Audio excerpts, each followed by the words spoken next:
Hello friends, आज हम लोग पढ़ेंगे मेंसुरेशन के बारे में। खासकर पढ़ेंगे हम लोग पेरीमीटर और एरिया निकालने का तरीका।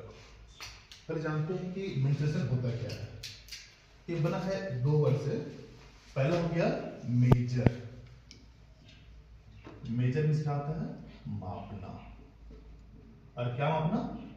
जगह वगैरह को मापना। लंबाई कितना है, चौड़ाई कितना है, उसका एरिया कितना होगा, है ना, बाउंड्री की लंबाई कितना, वही सब अधिकांश का मापना होता है इसमें। देखिए, इसमें मापना जानना है बाद में। पहले जानते हैं इसका दो पॉइंट। पहला हो गया पेरीमीटर, जिसे हिंदी में बोलते हैं हम लोग परिमाप कहते हैं, है ना। बहुत लोग करते क्या है, निकाल तो लेते हैं, फॉर्मूला आपको तो निकाल लेते हैं। जैसे कि लोग जानते हैं कि पेरीमीटर आपको निकालना होगा इसका रेक्टेंगल का, तो लोग करते क्या है, निकालते कैसे इसको 2 इंटू एल प्लस बी इसमें पुट करते हैं, निकाल देते हैं। लेकिन लोग जानते ही नहीं कि ये आखिरकार होता है क्या। पता है ये क्या होता है? ये होता है सारे बाहरी बाउंड्री को अगर ऐड कर दें हम लोग, ये क्या होता है?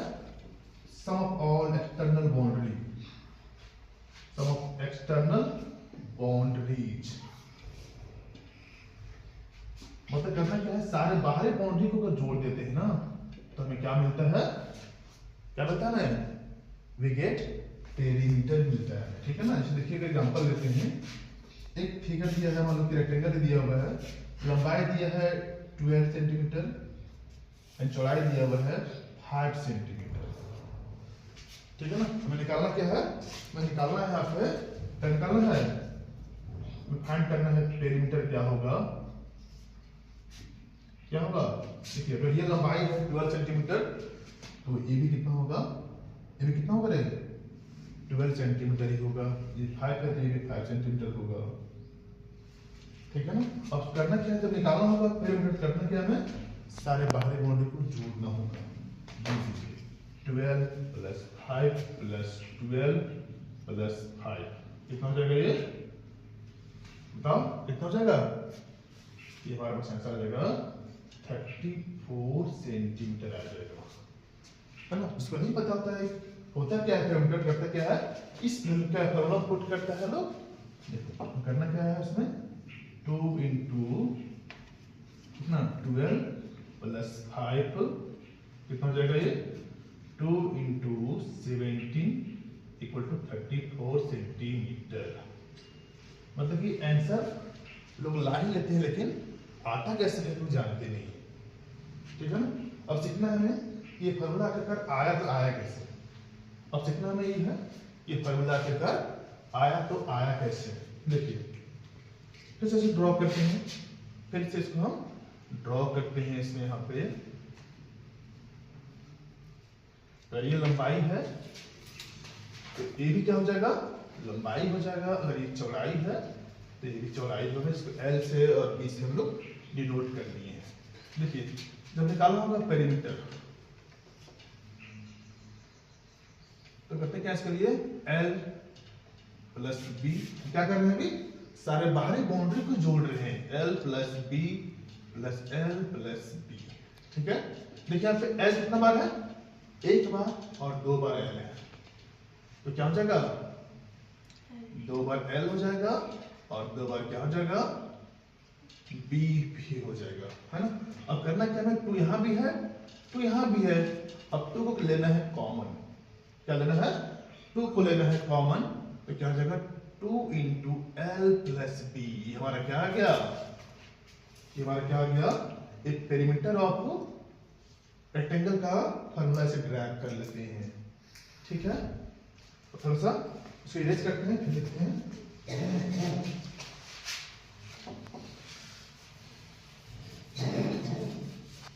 स्टार्ट है। देखिए, अब बात करते हैं हम लोग स्क्वायर पे। जानते हैं स्क्वायर मींस क्या होता है? स्क्वायर मींस होता है वर्ग, है ना। इसमें क्या होता है? स्क्वायर में क्या होता है? वर्ग, है ना। स्क्वायर में होता क्या है? All side equal. स्क्वायर में क्या होता है? ऑल साइड आर इक्वल, है ना। एंड ऑल एंगल में क्या होते हैं? All angles are also equal.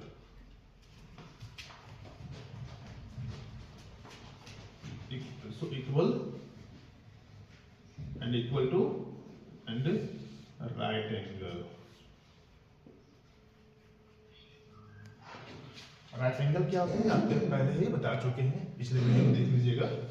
देखिए स्क्वायर हम जानते हैं, स्क्वायर क्या होता है, सारे साइड इक्वल रहेंगे। ये क्या बन गया, एक स्क्वायर बन गया जिसे हम लोग हिंदी में वर्ग भी कहते हैं। क्या होगा, सारे एंगल जो होंगे वो राइट एंगल होंगे, मतलब कि 90 डिग्री होंगे। ठीक है, ऐसा जैसे नाम देते हैं फिर ए बी सी डी। इसमें क्या होता है, all side are equal. X मान लीजिए एक्स मीटर, तो ये भी क्या होगा एक्स मीटर होगा, ए बी एक्स मीटर होगा, ये एक्स मीटर होगा। हमें निकालना है इसका, हमें फाइंड करना है पेरीमीटर। फाइंड क्या करना है, पेरीमीटर फाइंड करना है।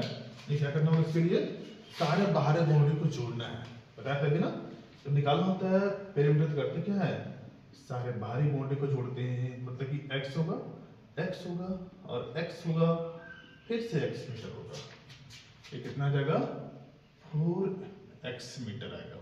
मतलब क्या आ गया, 4 इंटू साइड हमारा क्या होता है, formula of perimeter of square होता है क्या, 4 इंटू साइड। हिंदी बोले में 4 गुने भुजा जो होती है वो क्या होता है, स्क्वायर का परिमाप होता है। ठीक है ना। देखिए एग्जांपल देख लेते हैं, एग्जांपल देखते हैं। स्क्वायर दिया हुआ है, इसका ऑल साइड ऑफ स्क्वायर दिया हुआ है 12 मीटर। आपको बताना है कि पेरीमीटर क्या होगा इसका, क्या होगा इसका पेरीमीटर। करने के 2 तरीके हैं, या तो 4 बार ऐड करेंगे, 12 को 4 बार ऐड करेंगे, या तो क्या करेंगे 4 से इस साइड को गुना कर देंगे। कितना आएगा, दोनों टाइम हमारे पास 48 सेंटीमीटर, या मीटर में तो मीटर में ही आएगा आंसर, है ना। तो इस तरह बना है, इस तरह से बना है, इस तरह से बना है, हमारे पास क्या आंसर आएगा, जो आंसर आना चाहिए वही आंसर आएगा। लेकिन क्या है, इससे क्या होता है, हम जानते हैं कि पेरीमीटर आखिरकार आता कैसे है। ठीक है ना। नेक्स्ट बात करेंगे हम लोग एरिया के बारे में। ठीक है, नेक्स्ट नोट देखिए, तब तक इसको इरेज कर लेते हैं। पहले एरिया के बारे में, एरिया मतलब क्या होता है, एरिया में होता है क्षेत्रफल। एरिया में क्या होता है, क्षेत्रफल होता है ना। अब जानते हैं कि एरिया आखिरकार होता क्या है ना। फॉर्मूला तो याद करना आसान होता है, फॉर्मूला याद कर लेते हैं लोग, सॉल्व कर लेते हैं। लेकिन ये लोग जान नहीं पाते हैं कि आखिरकार एरिया होता क्या है। निकालना आसान, लेकिन जानना है कि होता क्या है। देखिए मतलब कि एक फिगर बना दिया, रेक्टेंगल बन के अलग बात है ना। तो करना क्या होता है, जानना ये होता है कि एरिया क्या होता है। तो देखिए बाउंड्री हमारा ये वाला बाउंड्री है, ए बी एक बाउंड्री, बी सी दूसरा बाउंड्री, सी डी भी तीसरा बाउंड्री हो गया, और डी ए जी है चौथा बाउंड्री हो गया। तो चारों बाउंड्री द्वारा है ना, चारों बाउंड्री द्वारा घिरा हुआ क्षेत्र जो जगह है इसमें घिरा हुआ, इसे क्या बोलते हैं, इसी को बोलते हैं हम लोग एरिया बोलते हैं, है ना। तो इसे क्या बोलेंगे, रीजन, जो क्षेत्र है, स्पेस बोल सकते हैं, reason occupied by external boundary। कौन सा बात कर रहे हैं हम लोग, सिर्फ बाहरी बात कर रहे हैं, अंदर का बाउंड्री होगा तो उसकी बात नहीं करेंगे हम लोग। Region occupied by external boundaries is called area, क्षेत्रफल। समझे ना। तो एरिया क्या होता है, सिर्फ बाहरी बाउंड्री द्वारा जो घिरा हुआ क्षेत्र होता है उसी को हम बोलते हैं एरिया बोलते हैं, क्षेत्रफल बोलते हैं। लेकिन निकालते कैसे इसको, जो निकालना होगा ये मतलब निकालना है एरिया ऑफ रेक्टेंगल। तो निकालना कैसे होगा, तो निकालना होगा एरिया रेक्टेंगल। करना क्या इसके लिए, देखिए करना क्या है, तो लंबाई को क्या करना है, चौड़ाई से गुना कर देना है ना, L इंटू बी।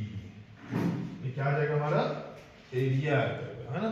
मापते किसमें, इसको लिखा जाता है हमेशा ये किसमें होगा, मतलब कि मीटर स्क्वायर में हो सकता है तुम्हारा ये, है ना। छोटा रहा तो किसमें तुम्हारा सेंटीमीटर स्क्वायर में हो सकता है, किलोमीटर में रहा तो किलोमीटर स्क्वायर हो सकता है ना। सर बहुत सारी चीजें में इसको लिखा जा सकता है। ठीक है ना। तो एरिया रेक्टेंगल निकालने का तरीका क्या है, लंबाई को चौड़ाई से गुना कर देना होता है। है ना। इसी तरह से जब निकालना होगा एरिया स्क्वायर,